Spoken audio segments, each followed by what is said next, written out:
30 जून रात को 12 बजे आती है एक घंटे की आवाज। 1 जुलाई 2017 से लागू हो जाता है जीएसटी यानी घंटा सिंपल टैक्स, सॉरी यानी गुड्स एंड सर्विसेज टैक्स। अब इसे घंटा क्यों बोला गया है ये तो आपको आगे वीडियो में क्लियर हो ही जाएगा। देखो, इसे घंटा कहना भी कोई गलत बात नहीं है, क्योंकि जब इसे जनता के बीच लाया गया था तो यही कह के लाया गया था कि अब लोगों को और जो टैक्स है, जो बाकी टैक्स होते हैं, उनसे छुटकारा मिलेगा।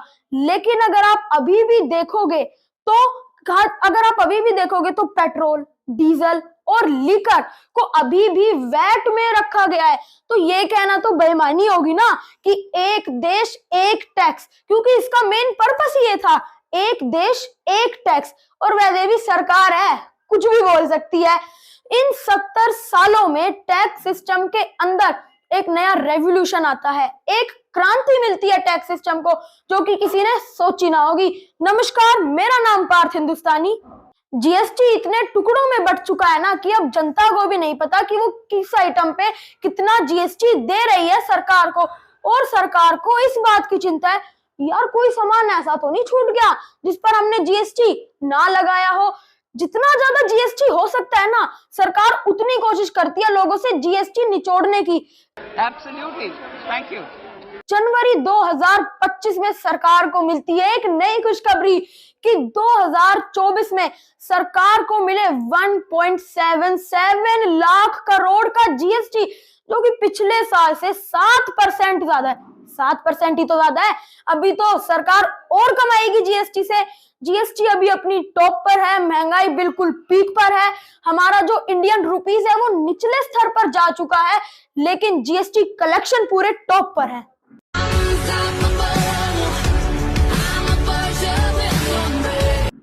और ट्रेड डेफिसिट भी बढ़ रहा है, यानी हम बाहर की चीजें अपने देश में कितनी ज्यादा ला रहे हैं और हम अपना जो इंडिया की चीजें हैं वो बाहर कितनी बेच रहे हैं। देखो, ये भी एक चिंता का विषय है। ट्रेड डेफिसिट क्योंकि बढ़ रहा है, ये एक चिंता का विषय है।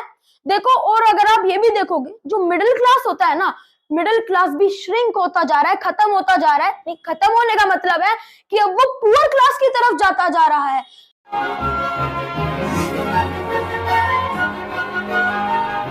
देखो, जब जीएसटी आया था तब ये बोला गया था कि सिर्फ 2 से 3 स्लैब होगी, तो लेकिन अगर आप अब देखोगे तो अब है 4+2, यानी अब है 6 स्लैब अभी आ चुकी है जीएसटी के अंदर। मैं आपको बता देता हूँ वो कौन कौन सी स्लैब है। 0.25, 3%, 5%, 12%, 18% और 28%, ये 6 स्लैब्स है। मतलब जो ज्यादा महंगे होते जाते हैं आइटम, उन पे इतनी स्लैब लगती जाती है। और एक प्रपोजल भी आया है कि अब एक नई स्लैब भी इसके अंदर जुड़ सकती है, जो कि है 35% की। नहीं, आप लोग टेंशन मत लो। वो किस चीज पर है, जैसे टबैको रिलेटेड कोई भी प्रोडक्ट होता है, तंबाकू, ये जो गुटखा वगैरह होता है, इसके ऊपर ये सारे 35% का ये लग जाएगा स्लैब। ऐसा हो सकता है आने वाले टाइम में। Maybe applicable, right? सरकार ने शुरू में कहा था कि ये बिल्कुल सिंपल टैक्स होगा, और आज मैं जनवरी में खड़ा हूं। मैं आपको एक ये बात बताता हूं कि आज तक जीएसटी काउंसिल की 54 बार मीटिंग हो चुकी है। भाई, इसके बाद जीएसटी सिंपल रह ही कहां गया जब 54 बार मीटिंग हो चुकी है। दुनिया के 140 देशों में टैक्स है, जीएसटी है, लेकिन अलग अलग नामों से। अब जैसे आप ऑस्ट्रेलिया देख लो, उसमें एक ही स्लैब है जो कि है 10% की स्लैब। तो मतलब उधर कोई भी आइटम खरीदा जाए उधर 10% ही लगेगा। और जापान में 2 तरीके की स्लैब है, एक 10% की और एक 8% की। और एक भारत ही ऐसा देश है जिसमें इतना मोटा जीएसटी वसूला जाता है आम जनता से। और कई बार तो जनता को यही नहीं पता होता कि हम कौन से सामान पर कितना ज्यादा जीएसटी दे रहे हैं, कितना कम। और कई बार तो व्यापारियों को भी नहीं पता होता ये। Absolutely. अब जैसे देखो, किसी का कोई जानने वाला था, वो ना माउथ फ्रेशनर का बिजनेस करता था। जनरली माउथ फ्रेशनर पर ना 12% जीएसटी लगता है, लेकिन उन्होंने क्या किया, अपने माउथ फ्रेशनर में कोका पाउडर मिला लिया, जिसकी वजह से 6% उसमें और ऐड हो जाता है और वो पूरा टोटल हो जाता है 18% जीएसटी। अब ये बात उन्हें पता नहीं थी। वो लगातार 3 साल तक लगातार उसे बेचते रहे 12% जीएसटी के ऊपर। फिर जीएसटी वालों का नोटिस आता है। फिर उसके बाद जीएसटी वाले आकर उससे 6% का बैलेंस 3 साल का ले जाते हैं, लेकिन उसके साथ साथ 100% पेनल्टी का भी ले जाते हैं। और तो और अब वो कहते हैं अब कमा लो, क्या कमाओगे? 3 साल का कमाया सब बराबर। भाई अब बंदा क्या करे? अब बंदा पहले जीएसटी पूरा अच्छे से पढ़े, उस पर ध्यान दे, या फिर अपने धंधे पर ध्यान दे। वैसे भी 6 तरीके की स्लैब है, बंदा भी तो कंफ्यूज हो जाता है। अब बंदा ये थोड़े याद रखे और धंधे पे कम ध्यान दे। और वैसे भी जीएसटी में ना इतनी सारी क्लासिफिकेशन है, हर साल आए ना आए कोई तो चेंज हो ही जाती है। यही नहीं, अभी और सुनिए। अच्छा अब आप देखो, सरकार कहती है कि जो लग्जरी आइटम है, लग्जरी गुड्स है, उस पर ज्यादा जीएसटी लगेगा, ज्यादा टैक्स लगेगा, और जो ऑर्डिनरी आइटम है उन पे कम टैक्स लगेगा। तो भाई अब आप ये देखो, रोटी और पराठा, रोटी पर कम टैक्स लगता है और पराठे पर ज्यादा टैक्स लगता है। इसका मतलब गरीब लोग पराठा नहीं खा सकते भाई, क्योंकि पराठा एक लग्जरी आइटम है। और वो जो अमीर लोग हैं वो रोटी नहीं खा सकते, वो तो भाई बड़े लोग हैं तो अपना पराठा ही खाएंगे ना भाई। और मेरे को आप ये चीज एक बार क्लियर कर दो अच्छे से कि अब पराठा कब से लग्जरी में आने लग गया? आटा, चावल, दूध, दही, पनीर, छाछ, सब चीज पे जीएसटी। ये थोड़ी कि अब जो गरीब है वो कभी पराठा खा ही नहीं सकता, उस पे हक ही नहीं है पराठा खाने का। ये मेरे को तो भाई क्या लॉजिक है मुझे तो नहीं पता, आप एक कमेंट में बता देना मेरे को एक बार, इन्होंने किस लॉजिक से ये जो है एक रूल सा ये इन्होंने क्या बनाया है। अब आप इसी तरीके से चीनी देख लो, मान लो अगर कोई गरीब का बच्चा है तो क्या मतलब वो चीनी खा ही नहीं सकता, उसके पास अधिकार ही नहीं है चीनी खाने का। क्यों? क्योंकि सरकार की मानो तो चीनी एक लग्जरी आइटम है। भाई चीनी खाओ मत गरीब लोग, ये तो मैं नहीं कह रहा, ऐसा तो सरकार कह रही है, गरीब हो गरीब ही रहो। मैं नहीं कह रहा ये कुछ भी, ये चीजें सरकार कह रही है। और अभी आप एक और नया मुद्दा उठाता पॉपकॉर्न का, पॉपकॉर्न एक और टैक्स अनेक, तो अब आप वही देख लो। That is multiple taxation points, इतने सारे टैक्सेशन ओवरलोड कर हम इस देश के आम आदमी का खून चूस रहे हैं सर। तो अब आप लोग देखो, पॉपकॉर्न एक और टैक्स अनेक, तो पॉपकॉर्न पे कैसे कैसे टैक्स लगते हैं, उन पे भी 3 स्लैब लगाई है, वो मैं आपको बता देता हूँ। अब जैसे जो नॉर्मल पॉपकॉर्न होते हैं, अपने सॉल्टेड पॉपकॉर्न होते हैं, उन पे सिर्फ 5% जीएसटी लगता है। और अगर वही पॉपकॉर्न पीवीआर वालों की ब्रांडिंग के साथ होता है, जैसे मूवी वगैरह देखने जाते हैं सिनेमास वगैरह में, तो वो हो जाता है नॉर्मल पॉपकॉर्न, सॉल्टेड पॉपकॉर्न, उस पे लगता है 12% जीएसटी। और अगर आप वही उन पॉपकॉर्न में कैरेमल मिलाए ना, तो आप भाई 18% जीएसटी दे देना अगर आप कैरेमल पॉपकॉर्न खाने जा रहे हो तो, क्योंकि भाई जीएसटी तो सरकार को किसी भी तरह वसूलना ही है। अब आप कपड़े की बात ले लो, अगर आप 1000 रुपए से कम का या 1000 रुपए तक का कपड़ा लेते हो तो उस पर 5% जीएसटी लगता है।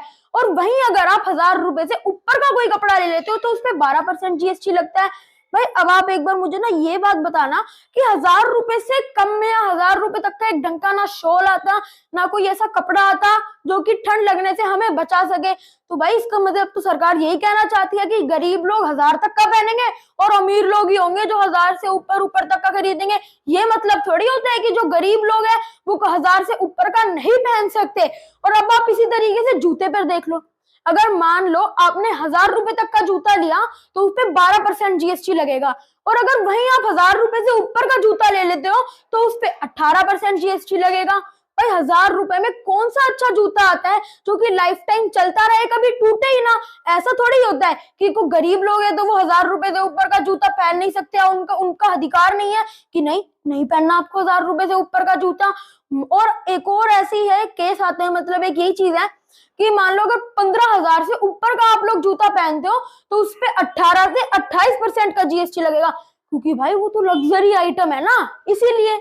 देखो अभी ना प्रपोजल है कि मतलब अगर आप 15,000 से ऊपर का जूता लेते हो तो उस पे 18 से 28% का जीएसटी लगेगा। भाई गलती से भी अमीर मत हो जाना।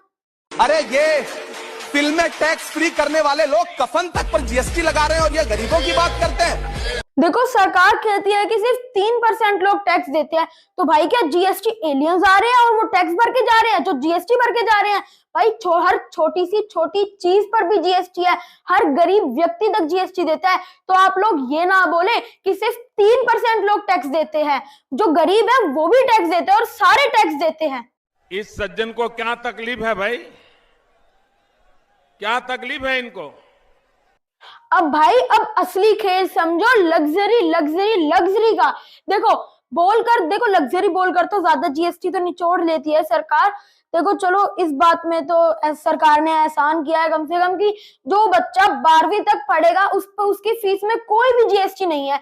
जो स्कूल की तरफ से बुक्स वगैरह मिलेगी उस पे भी कोई जीएसटी नहीं है। भाई अब आप खुद देखो, अगर बच्चा बुक्स पढ़ेगा तो उसे लिखने के लिए नोटबुक भी चाहिए, लेकिन नोटबुक रजिस्टर पर 18% जीएसटी। जब नोटबुक कॉपी रजिस्टर पर आप जीएसटी ले ही रहे हो वो तो छोड़ो, आप अब अगली देखो।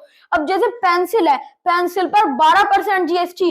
ब्रशेज है, ब्रशेज जैसे होती है मतलब थोड़ा बहुत ऐसा ही आइटम होता है कलरिंग वगैरह का, उस पे 18% जीएसटी। बॉल पेन देखो, बॉल पेन तो आप सभी ने यूज भी किया होगा, बल्कि करते भी होंगे कुछ लोग तो बॉल पेन यूज, उस पर 18% जीएसटी। अरे 5-10 रुपए का पेन आता है पूरा का पूरा बॉल पेन, अगर उस पे भी आप लोग 18% जीएसटी ले रहे हो तो फिर तो क्या ही कहने हैं सरकार के। और आप मुझे ये बताओ 5-10 रुपए का पेन, बॉल पेन कब से लग्जरी आइटम में आने लग गया? और तो और 1-1.5 लाख के फोन पे भी 18% जीएसटी। भाई मैं तो इस बात पे कंफ्यूज हूँ, 5-10 रुपए के पेन को भी एक लग्जरी आइटम बनाया जा रहा है आज की डेट में। अच्छा, हम जो बात कर रहे हैं वो सरकार की नीतियों के बारे में बात कर रहे हैं। अब चाहे वो किसी की भी सरकार हो, चाहे किसी की भी पार्टी हो, लेकिन अब आप ये मत समझना कि हम किसी पार्टी या सरकार का विरोध कर रहे हैं। चाहे वो किसी की भी सरकार हो, हम उनकी नीतियों के बारे में बात कर रहे हैं। मैं आपको दोष नहीं दे रहा हूँ सर, मैं एक्चुअली सिस्टम को दोष दे रहा हूँ। जो ये मिडिल क्लास लोगों के फेफड़े में हाथ डालकर खून चूसने का काम कर रहे हैं ना, हम उन नीतियों के खिलाफ है, ना कि किसी सरकार और ना ही किसी पार्टी के खिलाफ है। आज जनता आवाज इसलिए नहीं उठा रही है क्योंकि उन्हें नहीं पता ये चीजों के बारे में कि हमारी जो हम भी आइटम खरीदते हैं उस पर कितना टैक्स लगता है, उस पर कितना जीएसटी लगता है। सरकार शिक्षा को महंगा किए जा रही है और सिर्फ महंगा किए जा रही है ताकि जो बच्चे हैं वो आगे ज्यादा ना पढ़ सके, क्योंकि अगर बच्चे ज्यादा पढ़ेंगे तो बड़े होकर सरकार से सवाल करेंगे और सरकार नहीं चाहती कि कोई भी उनसे सवाल करे।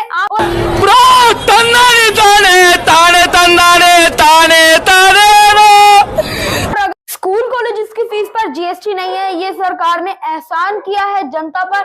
लेकिन अगर कोई बच्चा ऑनलाइन कोर्स करने के लिए जाता है, ऑनलाइन पढ़ाई करने के लिए जाता है, पर तब उसके ऊपर 18% जीएसटी लगेगा ऑनलाइन कोर्स करने के लिए। भाई क्या लॉजिक है इस बात का? आप लोग एजुकेशन को बढ़ावा देने की बात करते हो, पर हर चीज पर, बच्चे की हर पढ़ने लिखने वाली चीज पर, हर चीज पर तो आप लोगों ने जीएसटी लगा रखा है। तो साला ये दुख का खत्म नहीं होता बे। यानी अगर कमाओगे तो इनकम टैक्स दोगे, अगर खर्चोगे तो जीएसटी दोगे, अगर किसी चीज पर इन्वेस्ट करोगे तो जीएसटी दोगे, और अगर ब्याज मिलेगा तो उस ब्याज पर टैक्स दोगे सरकार को। लेकिन अगर कुछ आपको नुकसान हुआ ना तो सरकार तो भाई अपने हाथ खड़े कर देगी। मतलब ज्यादा कमाओगे तो ज्यादा इनकम टैक्स दोगे, कम कमाओगे तो कम इनकम टैक्स दोगे। तो यही पैरामीटर आपने जीएसटी पर ही क्यों रखा है? मतलब अगर ज्यादा महंगी चीज लोगे तो उस पर ज्यादा जीएसटी देना पड़ेगा। तो मतलब भाई इसका मतलब ये थोड़े ही कि जो गरीब व्यक्ति है या फिर मिडिल क्लास व्यक्ति है वो कभी महंगी चीज पहन ही नहीं सकता या खरीद ही नहीं सकता।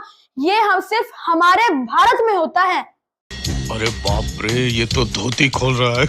और यही हाल खाने पीने पर है। अब मान लो अगर आपने रामपाल नमकीन वाले की दुकान से कोई चिप्स लिए, पैक चिप्स लिए, तो सिर्फ उस पे 5% जीएसटी। और अगर वहीं आपने हल्दीराम से चिप्स ले लिए पैक्ड तो उस पे 12% जीएसटी। भाई देखो, अगर कोई मिडिल क्लास आदमी या फिर कोई आदमी जाता है ना होटल में खाना खाने के लिए, देखो उसमें ना मेन्यू में क्या होता है, जैसे मेन्यू कार्ड उठाते हैं तो उसमें 2 कॉलम होते हैं, एक प्राइस का और एक नेम का। तो राइट वाले कॉलम में सारे प्राइस लिखे होते हैं और लेफ्ट वाले में फूड के आइटम लिखे होते हैं। जो एक मिडिल क्लास आदमी है ना वो राइट वाला कॉलम देख के खाना खाता है, ना कि लेफ्ट वाला देख के।